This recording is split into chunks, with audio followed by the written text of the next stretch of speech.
Hi, and welcome to the School Health Educators Podcast, where we discuss health education and how to best teach health ed in the K 12 setting.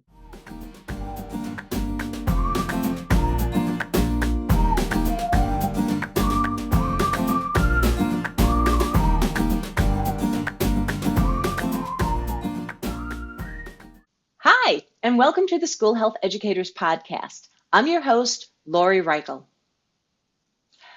Spring is here, and as you know, this is the time of year when the birds and the bees come out and we start having perhaps more conversations about those body changes going on. Yet, truth be told, we need to be talking with children earlier so it's more of a comfortable conversation when we talk about those body changes.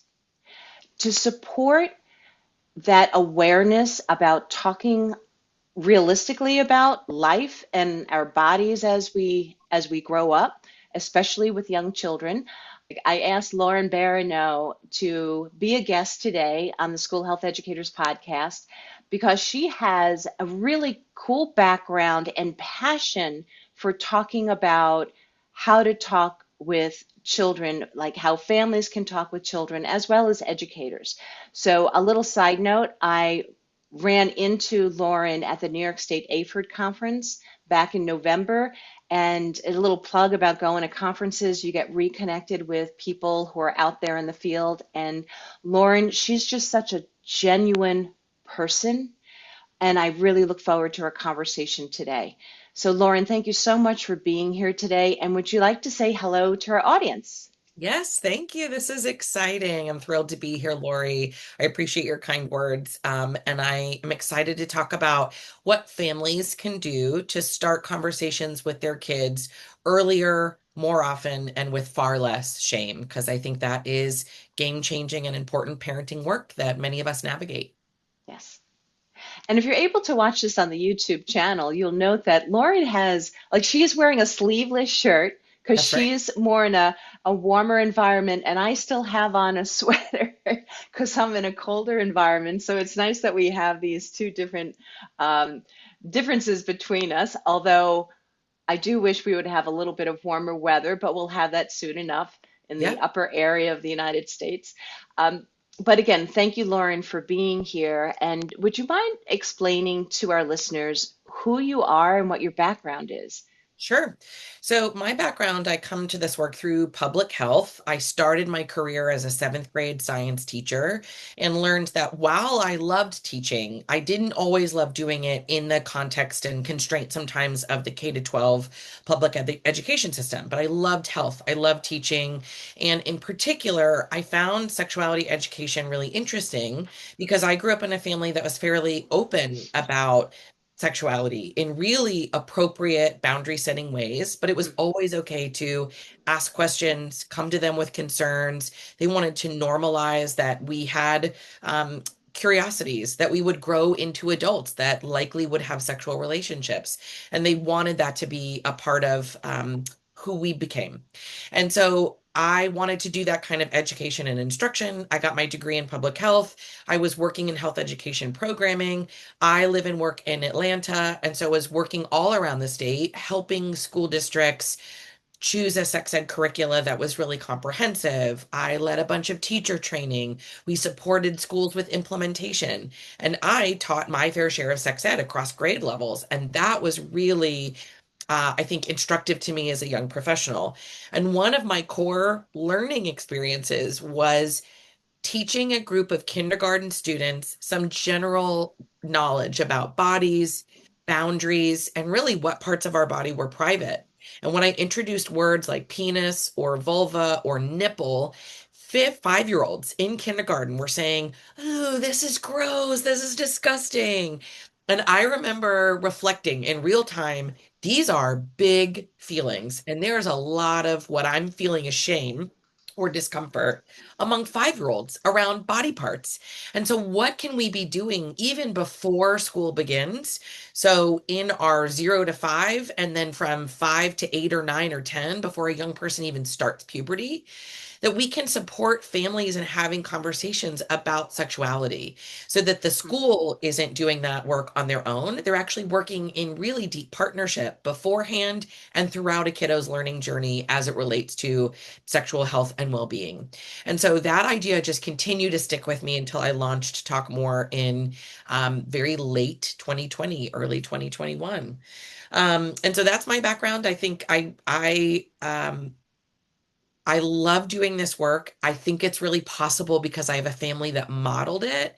And I Hmm. remember going to college and realizing that not every family was quite like mine. And so, what could we do to make conversations easier? I look to my own parents as role models for what this could be or what this could look like. I'm sure I will share some of the ways they talk to us throughout our conversation. But that is the what I think is real culture shifting work is better supporting families and navigating conversations. You know, I find it fascinating. First, great that you had an environment where there was open conversation, because that's what we hope for. That I know that a lot of families want children to ask them questions, yet if we ourselves as adults don't model that, how would our children know how to ask questions or start conversations? We have to model that. That's right. And the whole thing about body parts, when I was doing my dissertation, my dissertation was focusing on parents of third, fourth, and fifth grade children and how they start talking with their children about body parts and body changes and all. I ran across a study that asked moms of 3-year-olds, and it must have been, I think, the early 2000 the study came out, and some of the questions on the study was like a fill-in of what do you call these body parts? And for parts that are, and I'm going to say it as I'm talking to kids of puberty, the parts that most boys would have, there was a list of, I think it was 82 or 83 different words, so slang terms and stuff. And then for parts that most girls would have, it was 92, 93 or something, which kind of like a fun thing to do with, a bunch of friends is how many slang terms do you know for that? It might be like, wow. But the point to me was, wow, we don't have this comfort of even referring to body part terminology that we can all have, and it's the actual parts. And Yep. when I was defending my dissertation, I said, when how many slang terms do we have for ear? It's ear. Or hearing hole, maybe, I don't know. But we use slang terms for other body parts, which sends a message to young people that we don't feel comfortable about those body parts. That's right. Yeah, there's something to be ashamed of. There's something that it's not okay to ask questions about. We often get shushed when we talk about it. And so that's for sure one of the easiest recommendations is just helping kiddos learn their body parts. There's some data that says that if young people are able to describe in medically accurate terms their body parts, they may be less likely to experience sexual assault, right? Or sexual abuse. And so there's a real safety argument to be made there too. But the Hmm. normalization of body parts and is easy to do, right? And I think the learning that I've come to as I have worked to be much more culturally responsive and think about how different communities approach, and even within culture, not even every individual family, there are differences in how we talk about bodies. It's okay that we have silly names for our body parts, as long as we also know the medical words or the school words for our body parts, so that we can communicate clearly when we need to ask adults for help and we can feel comfortable and confident in what our own body parts are. And then if we still call it a fart or a rooter and a tooter, right? I hear silly Hmm. things all the time. Those are our silly family words that reflect our family culture. And so, Hmm. as long as we can learn both, I think it's a way to honor our individual ways that we culturally communicate while at the same time supporting young people in communicating and naming their body parts. Thank you for explaining that. And I love that. I love that. Um, Now, you're the person behind Talk More. That's right. What is Talk More about? Yeah. When I was doing so much sex education in schools, as I mentioned, one key learning for me was that we are doing an incredible job of training teachers when we can. We are encouraging them that as they're navigating conversations about puberty or growth and development or healthy relationships or even preventing pregnancy or STIs, we're encouraging them to talk with their trusted adult about all of the values-based questions that come up. So when is it okay to date? Which period products are okay to use? What are the characteristics of maybe a best friend or a romantic partner? And some of those things are highly dependent on our family value, our family experience, our cultural influence, maybe a part of a religious community or belief that we share and hold. And so, as we are creating space to honor every point of view in the classroom, we also are not, as a field, at the same time preparing those families or trusted adults to receive questions or start conversations with those young people. So then it felt like young people were existing in a gap where school Mhm. was providing medically accurate, age appropriate information and building skills and supporting communication. But then we weren't with students, but then we weren't as a field helping families do the other half of that conversation, which was really taking on and leaning into difficult conversations or starting conversations or providing sample language that really started to normalize body parts or puberty processes or not providing shaming or stigmatizing messages. And so that's where Talk More essentially was born, is how do we think about capacity building support for adults and young people outside of school to really help them navigate conversations about sexual health and well-being in which they can actually share their values or their cultural point of view or what their expectations or goals because they're the people raising those kids in a way that we as health teachers often cannot provide that conversation. And so Talk More facilitates parent workshops, both virtually and in person. We do a lot of consulting to help build and support high quality educational content, but in particular, family resources. So, what are the resources that families can use? And then we do actually, as a request from our community here in Atlanta, how do we teach sex ed in ways that are out of the school setting? So we have a sense of what our kids are learning, but we can do it right there with them. So we teach community-based sex ed classes that are focused on kids and their adults learning together. So they attend sessions and they're really structured where it's a chance for them to talk to each other just as much as it is a chance to learn from our facilitators.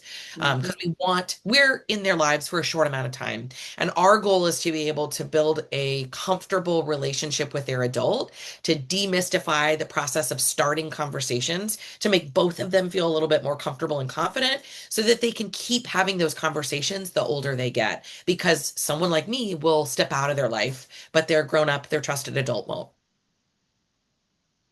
And I love I used to use that a lot with puberty discussions about who's your trusted adult or your Yes. puberty expert. Yep. That's great. Yeah, Yep. it's not always our what we come down to and what the data says is it's our moms, right? Hmm. Mothers are overwhelmingly leading this conversation. That's another cultural idea. We could really dig into why that is. Sometimes Hmm. I will see on a Zoom call, or if I'm leading a parent workshop, occasionally I will see what appears to be a male person lurking in the background. But Uh-huh. it's always what I think is the mom front and center, right? Yeah. And I have been really encouraged as we've been facilitating these community-based sex ed classes, and I'm seeing trusted adults show up. There's a real variety in who that person is. And so that's been really encouraging that we're creating networks of folks that surround our young people who can help navigate these conversations in a sort of at home, out of school environment. Nice. Yeah. Well, you referred to one set of data about it seems like it's more moms Yeah. that initiate or have discussions or a discussion. I know sometimes even when we have school say it's the talk, no, it's supposed to be talks, That's right. talks, that's Uh, plural. What other data uh, backs this up, the need for why we need to partner with families regarding yeah. sexual health and sexual health messages? Totally. Well, and your point about the talks is crucial. It's one thing that is clear is frequency is important. So, of course, it's awkward if you are 15 and your adult comes and talks to you and it feels like an interview and the spotlight's on your face and you're more receiving a lecture than you are a conversation, right? We as adults are doing a lot more talking than we are listening in these conversations. And so, both adults and kids are sharing that frequency, the more often we talk, is important. So you're absolutely right that this is a series of talks that scaffolds as a kid get older. But the research reveals a ton. The most important thing people should know is that the more families communicate about sexual and reproductive health, the healthier, if we're just looking at this from a public health perspective, which was only one lens, that there's outcomes that people think are positive, right? There's fewer partners overall. There is reduction in STI transmission or pregnancy before a person is ready to parent. And my favorite is there's increased comfort in talking with a partner when sexual intercourse does occur. So there are all these benefits to if we were just looking at like a health outcome lens. But then when you dig in a little bit deeper, you notice that it's mostly moms talking to mostly daughters. And unfortunately, kids of different genders are receiving different messages. So, people, young women, folks identify as girls, are getting messages that they need to delay sex for as long as possible, or they need to wait until they're married. And people that identify as male or young men are getting messages about the inevitability of sex and the importance of using a condom. And so that which feels like an outdated idea, you can hear it when I say it, but Yeah. that is what is being shared is these real gender-based messages that reinforce stereotypes in harmful and limiting ways. And then the second big piece that I think resonates with families when I talk about it is there is a mutual reluctance from both adults and kids to talk. And I don't mean reluctance like avoidance. I mean, kids are saying, well, sure, my grown up can talk to me. They can let me know anytime they want to say something. And adults are saying, oh, sure, I'm super askable. My kid knows they can always come to me and talk to me.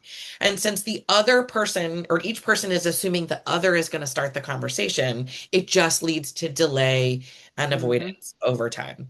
And so that is where we end up is a lot of folks get connected with talk more because their young person is hitting puberty. They're noticing physical changes or really significant mood shifts and they're very smart and they're saying, I need to have this conversation and I don't know how.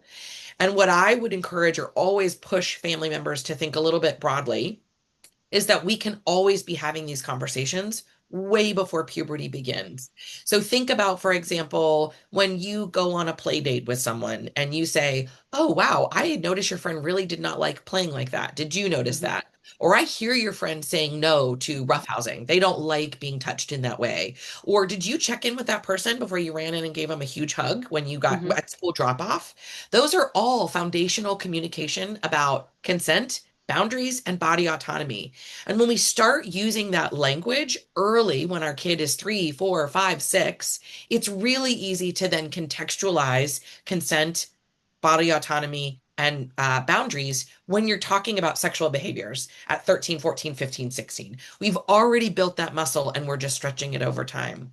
Another example, one that came up in my life and I share all the time is we were out getting coffee and I think my one of my kiddos who was 5 at the time saw someone who she couldn't clearly identify if they were a boy or a girl based on how they were dressed. And she said, is that person a boy or a girl? Hmm. I thought for a second, because I do want to honor it catches us all off guard in real time when it's happening.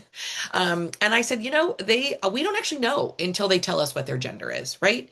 Hmm. And that was it. It was simple. There was no follow-up questions from her. She got what I was saying. And I think when I work with families of really younger kids, I encourage them to kind of let go of all the adult knowledge they have.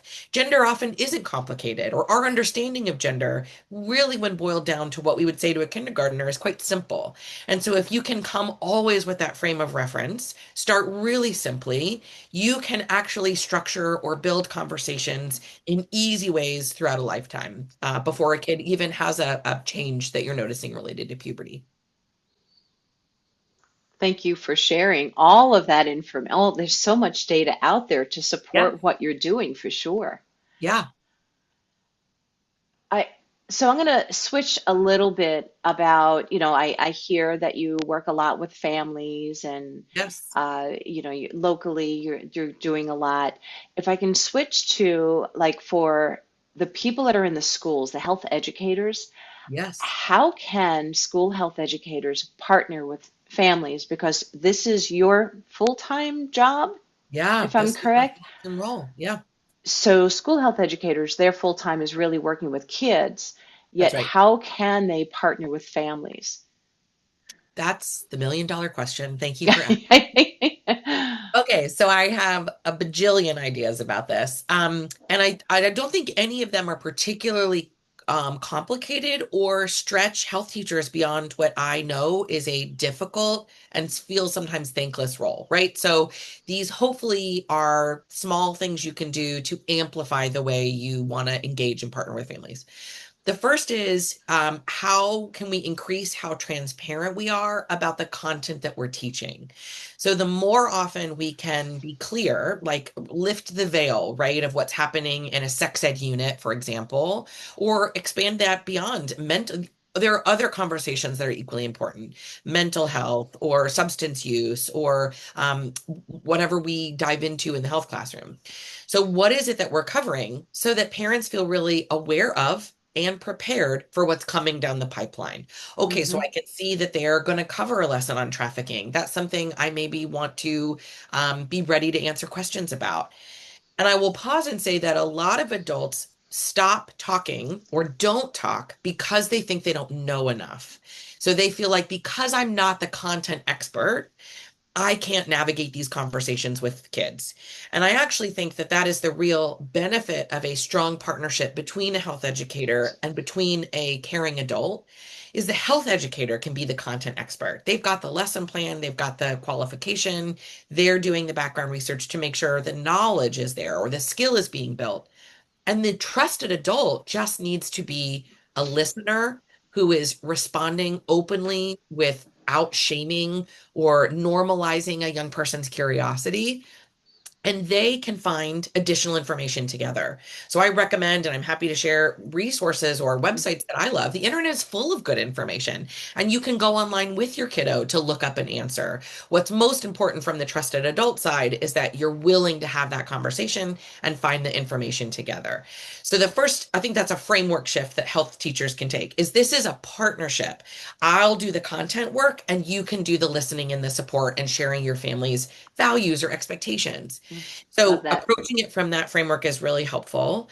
And that includes being super transparent about what you're teaching. Sometimes I see districts put together like here's some sample discussion questions that you could ask based on Mm-hmm. the 8 lessons we're teaching within this unit.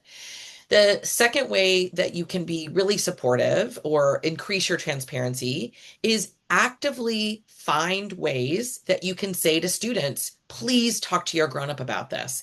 If Mm-hmm. puberty is a time when everybody experiences the same changes, but often in very different ways. And we all want to manage or respond to those changes with different products or self-care tools or whatever that means.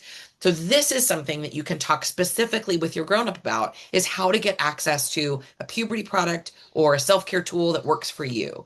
And then to say to parents, if they have questions, we are always encouraging students to talk to you, right? There are a lot of great curricula out there. I think Flash is one, or the 3 R's from Advocates for Youth that incorporate into their programming family homework assignments. So utilizing those already built-in resources to send home to families to spark conversation or invite them to look at a website together and talk about how it mirrors what you did in class or doesn't mirror what you did in class, a structured discussion guide, filling out a worksheet together about anatomy, right? So using those as already built-in structured ways to invite families to continue the conversation at home. And then I think the third piece is the way we answer or respond to student discussion. So saying or acknowledging that every family might have a different opinion about when it's okay to date for the first time. And that's something you should really check in with your grown up about. So always referring them back to that adult by not highlighting or honoring one cultural belief or value over the other, but instead saying each of us think about that really differently based on our influences. And a grown up can be a great person you can talk to. I sometimes, like you brought up the whole thing about sharing what's going on in the classroom. Yeah. I support that. And I've done that as a former K through 12 educator. And this is what's being taught. This is what it's, and I'm not teaching how to for Yeah. physical intimacy, if I say That's it like exactly that. right. Yeah. It's more the self management of these things, and these things will happen. And my values, not that I perceive my values as negative, but it's not about my values, it's about your family values. So I felt comfortable sharing, yet not all teachers feel comfortable sharing. And maybe that's one of the things people have to adjust to is just show, because if you're hesitant about showing something, what's the reason behind that? Sure. Why? Um, any advice for how to just let that go? Yeah. Well, I think the concern maybe, or my gut reaction, I'll speak for myself, is I worry that maybe if I show, it makes people aware of what I'm doing, and then they get concerned about what I'm doing, and then I'm fielding frustrated phone calls. And I Right. think in this environment that feels more politically charged in this field than it ever has, people are aware of that, and they are wondering if maybe we just sort of quietly implement the sex ed unit, it won't rustle any feathers. And I think that to flip the framework a little bit is maybe parents are wondering or concerned that that's all happening in secret, or they're wondering and concerned about what we as educators are saying to kids. And instead, I Hmm. want to make it explicitly clear that what I am providing is medically accurate, age appropriate, inclusive information for all kids. And that means everyone has a right to feel included in the classroom, including your family and your family's point of view, right? So, really, I am hoping this is a partnership because there's data that's very clear that when we talk together, your kid will be healthier. That's what we all want. So I Right. actually think making sure we're lifting the veil a little bit, even though it feels very counter to what feels safe or effective, or maybe we're sharing a bit too much. But when families know very well what's being taught and how it's being taught, we're actually inviting them, not literally and physically into the space, but we're inviting Hmm. them into a conversation with their kids, which we know is what their kids will benefit from the most at the end of the day, is that strong connection with a trusted adult. Right. I love how you said all of that, because I get the hesitancy, yet to create that stronger partnership so we can all do the best for the future generations, for children and youth. I That's right. love that.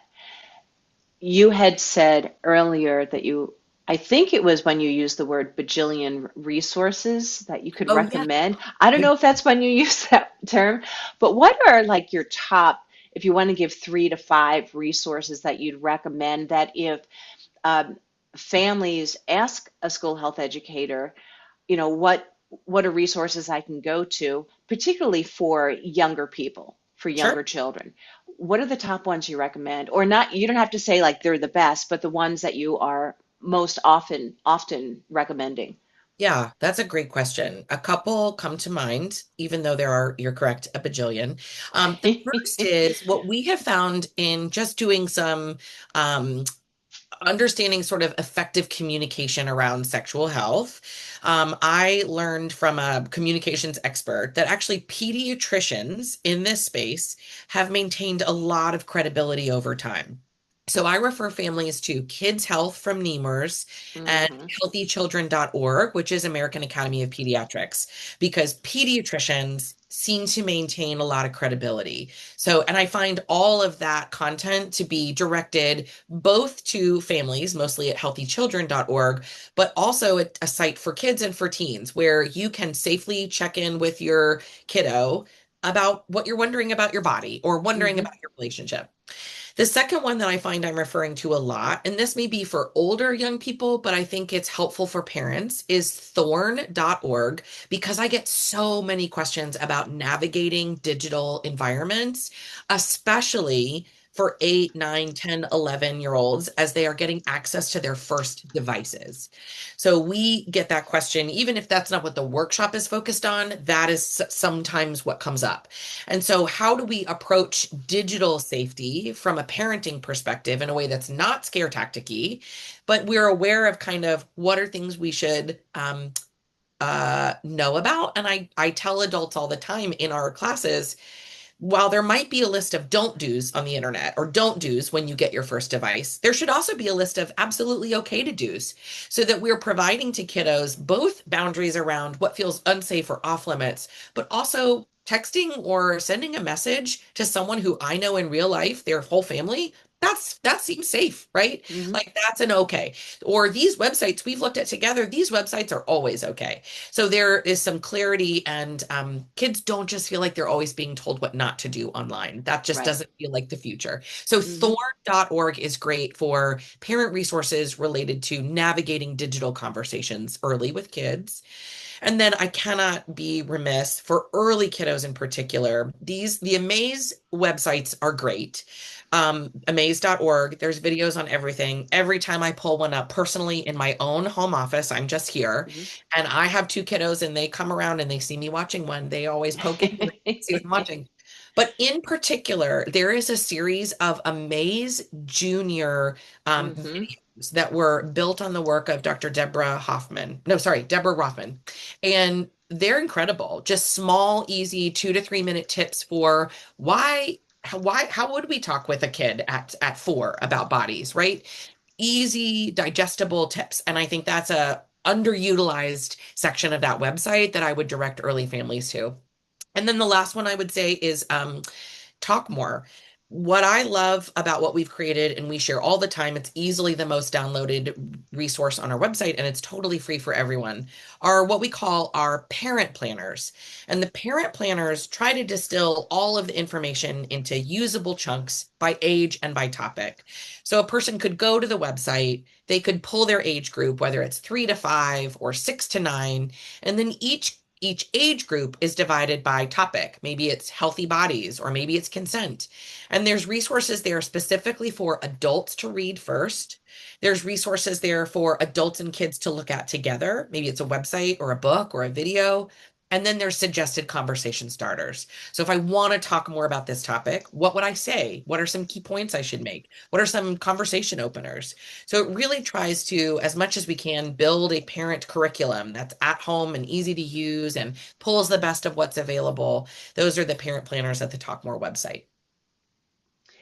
So, because you're the person behind Talk More, Right. if somebody wanted to get more information about what you do or Sure. even to work with you, how can they do that? Yes. So we're just talk-more.org. You can reach out to us at any time. So downloading our parent planners does add you to our newsletter, so you can get all of our events there. We are so excited. As of Monday, what we kept getting requests for was online, what's a virtual version of sex ed, right? As we all Okay. navigate the Hmm. 21st century.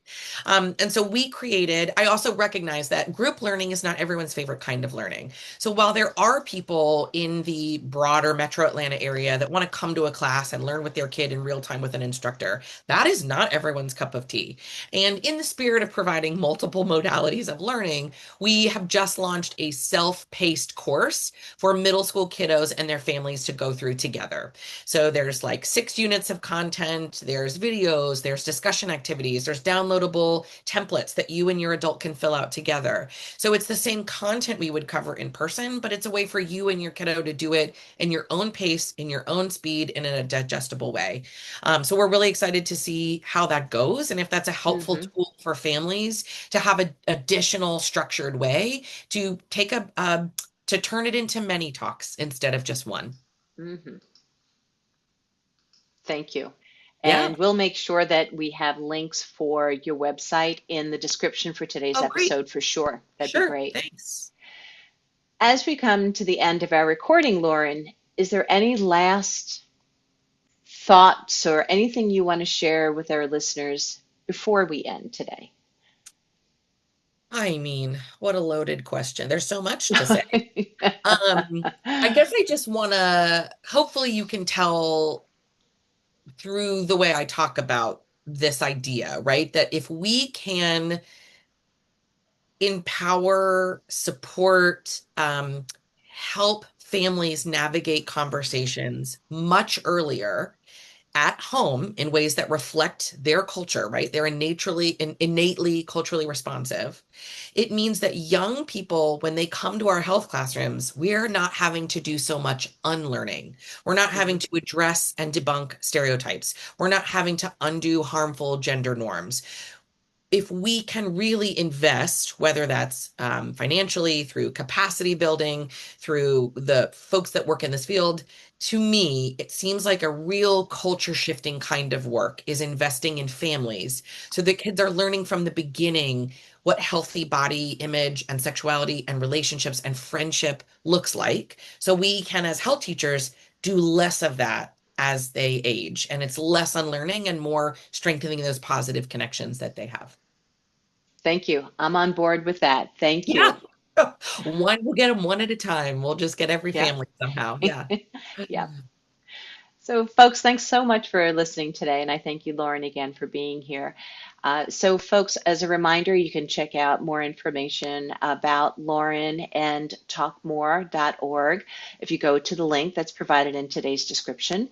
And like usual, as I say, please continue to listen to the School Health Educators podcast. Give us some 5 stars, 5 thumbs up. Check out the schoolhealtheducators.org website. There's resources on there. There's more and more being added every day, but there's also links on there that break down the standards, the National Health Education Standards, in which you can go to each skill standard, and there's links on there for, like communication skills, which I think that was a strong theme here with Lauren today. Yeah. So there's we continue to grow that because we need more skill-based items out there. So if you have something to share, let me know. I can put it on the website there. And last but not least, thank you for doing what you're doing. Continue doing the positive work because children and youth need us so much. So thank you again. And Lauren, would you like to say goodbye to our listeners for the day? Yeah. Thank you, Lori, for having me. This was a delight to just talk about a vision of what we could do differently in health education. So, again, I echo you. I have such respect for health educators. I think it is the coolest job in the world, and I appreciate that you're doing it. So, thanks and good luck. Stay well, folks.